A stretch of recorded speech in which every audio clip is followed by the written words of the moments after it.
ဇလန်ကတော့ဘန်လုပ်ငန်းရှင်ကိုထစ်တဲ့အန်ဒီနဲ့စခဲ့တာပါသူဟာဒုဇနီးနဲ့ဇနီးရဲ့ချစ်သူကိုတတ်မှုနဲ့ဆွတ်ဆွဲခံရပြီးထောင်ဒဏ်တစ်သက်တကြွနှစ်ကျော်ချမှတ်ခံရပါတယ်ဒေတာနှစ်ကျော်ကျော်လားအမှုကနေလွတ်တင်းချမ်းသာခွင့်ရရင်တောင်တစ်သက်တကြွတစ်ချိန်ကြခံအောင်မှာပါဒီနောက်မှာတော့နမဲဆိုးနဲ့ကြော်ကြားတဲ့ Shawshank တီးနဲ့အချင်းတောင်ကိုပို့ခံရတော့တာပါတကယ်တော့အန်ဒီဟာဇနီးတဲ့နဲ့စကားများပြီးနောက်မှာဇနီးဖြစ်သူကကောက်တီးပီနာရှင်မစ္စတာကွင်တန်စီထွက်သွားခြင်းခဲ့တာပါအန်ဒီကအရက်မူးနေချိန်မှာသူတို့နောက်ကိုလိုက်သွားခဲ့ပေမဲ့ဘာလို့ဘာကန်ရမယ်မသိခဲ့ပါဘူးအန်ဒီယာသူတို့ကိုချင်းချောက်ပေါ်ပဲရည်ရွယ်ပြီးတနက်တလက်ကိုထုတ်ခဲ့တာပါနောက်တော့သူတို့အထဲမှာမရှိတော့ဘူးထေပြီးအင်ကန်ကအိပ်ပျော်အောင်ကြိုးစားခဲ့ပါတယ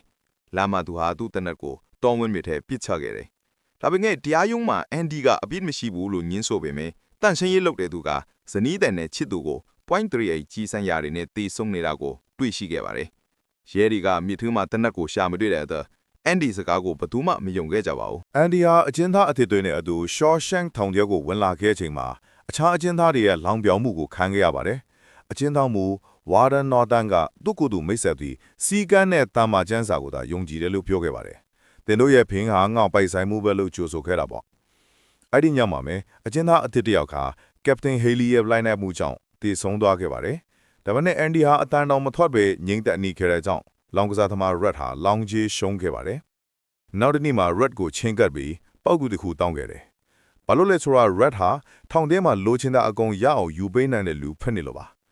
Red ကတော့ Andy ကို The Sisters ကိုင်းနာအထူးသဖြင့် box ကိုတတိထားဖို့အကြံပေးခဲ့ပါတယ်နောက်ပြီး Andy ရဲ့ပေါက်တူနဲ့ဥမင်တူးမဲ့အကြံကိုကြားတော့6ကနေတော့ကြာမှာပဲလို့ရေမောပြီးနောက်ပြောင်းခဲ့ပါတယ်နောက်ဆုံး Brooks ကတဆင့်အဲ့ဒီပေါက်တူနဲ့အတူစာအုပ်အုပ်ကို Andy စီကိုပို့ပေးလိုက်ပါတယ် Andy လိမ့်မှာပါညမှုနဲ့မျောလင့်ချက် Andy ဟာနေစဉ်အဝတ်အလျော်ရတဲ့အလုံးမှာလုံငိုင်ရင်းနဲ့ box နဲ့ The Sisters ဒီအတိုက်ခိုက်မှုတွေကိုကြုံခဲ့ရပါတယ်တခါတလေခုခံနိုင်ပြီးတခါတလေမခုခံနိုင်ခဲ့ဘူး1999ခုနှစ်အနွယ်ဦးမှာတော့ Andy ဟာဘန်လုပ်ငန်းရှင်အနေနဲ့ကျွမ်းကျင်တဲ့သူ့ရဲ့တည်ပင်တော်ကိုအသုံးပြုပြီးအခွန်ဆောင်ဖို့အတွက် Haley ကိုအကြံပေးခဲ့ပါတယ်အလဲအလဲအနေနဲ့အလို့သမားတွေအတွက် BRA လေးတွေတောင်းခဲ့ပါတယ်ဒီလိုလုပ်တာဟာ Andy အတွက်ထောင်အဆောင်တွေနဲ့ရောအကျဉ်းသားချင်းပါမျက်နှာသာရဖို့ဖြစ်ခဲ့ပါတယ်နောက်တစ်ချိန် The Sisters ရဲ့ right now မှုခံပြီးစီးရုံကနေပြန်လာတာကြောင့်မှတော့ Warden Norton က Andy ကိုသူ့ရဲ့စာကြည့်တိုင်ကိုပြောင်းရွှေ့ပေးလိုက်ပါတယ်အဲ့ဒီမှာ Andy ဟာအကျဉ်းသားတွေနဲ့အဆောင်တွေကိုပါငွေကြေးဆိုင်ရာအကြံဉာဏ်တွေပေးပြီးပြည်ထဲလော်ဖို့ကိုစာကြည့်တိုင်အသက်ရန်ဖို့မှုတောင်းခံတဲ့စာရီအပါဝင်ရေးခဲ့ပါတယ်အပြန်လောကကိုပြန်လည်မလိုက်လျော်နိုင်တဲ့ Brooks ဟာကိုအဆုံးစီရင်ခဲ့တာတော့ Red ကထောင်နေရန်တွေရဲ့သဘောတဘာဝကိုမှတ်ချက်ခဲ့ပါတယ်ဒီနေရာတွေဟာရရက်စရာပထမတော့မုန်းတယ်နောက်တော့ရင်းနှီးလာတယ်အချင်းကြလာတော့မိခိုရလာပေါ်လို့ပြောခဲ့တာပါ6နှစ်ကြာစာရေးပြီးတဲ့နောက်မှာတော့စာကြည့်လိုက်တဲ့ပစ္စည်းအဟောင်းတွေရောက်လာပါတယ်အန်ဒီဟာမှတ်တမ်းများတဲ့ကမိုးဆက်တခြင်းတစ်ပုတ်ကိုရုံးကန်အဆောင်ကိုတောက်ခတ်ပြီးအချင်းထောင်ရဲ့ PA စနစ်ကနေဖွင့်ပြခဲ့တယ်အန်ဒီရဲ့အဆိုအရအဲ့ဒီဂီတသံဟာသူတို့ကိုခဏတာလွတ်လပ်ခဏကိုခန်းစားစေခဲ့တာပါဒီတော့အန်ဒီဟာအခန်းချင်းနဲ့နှစ်ပတ်ကြာပိတ်လောင်ခံခဲ့ရတယ်ဒါပေမဲ့သူကအဲ့ဒါကငါ့ဘဝမှာအလွယ်ဆုံးအချိန်ပဲမိုးဆက်ကိုစဉ်းစားပြီးအချင်းကုန်ခဲ့တယ်လို့ပြောခဲ့တယ်သူကတငယ်ချင်းတွေကိုမျောလင့်ချက်ဟာသူတို့ကိုထောက်ပံ့နိုင်တယ်လို့ပြောခဲ့တာပေါ့ငွေကြေးခွာခြင်းနဲ့တစ္ဆာဖောက်မှုဝါဒန်နော်ဒန်ဟာအန်ဒီရဲ့ငွေကြေးဆိုင်ရာကျွမ်းကျင်မှုကိုအသုံးပြုပြီးအကျဉ်းသားတွေကိုအသုံးပြုတဲ့စီမံခန်းတွေကနေလိုက်ရစားကြပါတယ်အန်ဒီဟာ Randall Stevens ဆိုတဲ့နာမည်သူနဲ့ဘဏ်အကောင့်များစွာဖွင့်ပြီးဝါဒန်တို့ငွေကြေးခွာခြင်းမှုတွေလှုပ်ဆောင်ပေးခဲ့တယ်အန်ဒီကဒီအသေးစိတ်အချက်အလက်တွေကို Rock ကိုသာမျှဝေခဲ့တာ1965မှာတော့ Tommy ဆိုတဲ့အကျဉ်းသားငယ်လေးရောက်လာပါတယ်သူကအန်ဒီရဲ့အမှုကြောင့်ကြတော့အန်ဒီဇနီးနဲ့ချစ်သူကိုအမှန်တကယ်တတ်ခဲ့တဲ့လူတစ်ယောက်အကြောင်းကိုသူ့လက်ထောင်ဖော်ဟောင်းစီကနေကြားခဲ့ဘူးတယ်လို့ပြောပြခဲ့တယ်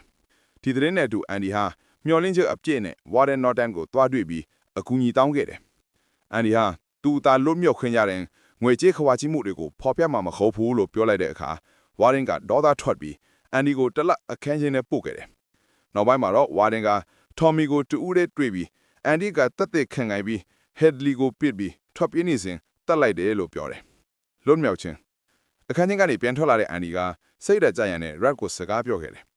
်သူဟာလွတ်မြောက်ခဲ့ရင်မက္ကဆီကိုကမ်းရုံမျိုးလေးဖြစ်တဲ့ဇီဟာထရနီယိုကိုတွားချင်တယ်ဒါအပြင်သူဟာ main box stand မှာရှိတဲ့ကြောင်ကန်အဆုံကတစ်ပင်အိုကြီးအောက်မှာမြုပ်ထားတဲ့တက်တာတစ်လုံးကို Red ကိုရှာဖွေစီကြောင်းဂရီတောင်းခဲ့တယ်နောက်နေ့တည်းမှာတော့အန်ဒီကိုသူ့အခန်းထဲမှာမတွေ့ရတော့ဘူး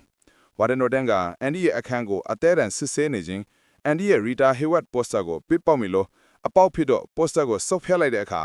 လူတကိုဆောင်ဝယ်လို့ရတဲ့ဥမြုံလိုင်ကောင်းကိုတွေ့ရှိခဲ့ရတော့ပါတယ်။အန်ဒီဟာနှစ်ပေါင်း20နီးပါးအဲ့ဒီတပူတစီတီနဲ့နေရန်ကိုတူးခဲ့တာ။သူဟာလွန်ခဲ့တဲ့ညကမုံထမ်းဖြစ်တယ်လို့မိုးချွင်းတန်ကိုအကာအကွယ်ယူပြီးလွိုင်ကောင်းထက်ကရင်မြောင်းပိုက်ထက်ကိုရောက်သွားပြီးနောက်ဆုံးမှာတော့ဘိုးလုံးကင်းနုကွင်းဆန္ဒ900ကောရှေ့တဲ့ပိုင်လိုင်းထဲမှာမိတ်လာတွေကိုကြာတွားသွားပြီးလွတ်မြောက်ခဲ့တယ်။လွတ်မြောက်လာတဲ့အန်ဒီဟာသူ့ရဲ့နာမည်တူ Randall Steven နဲ့ Warden Norton ရဲ့ငွေတွေက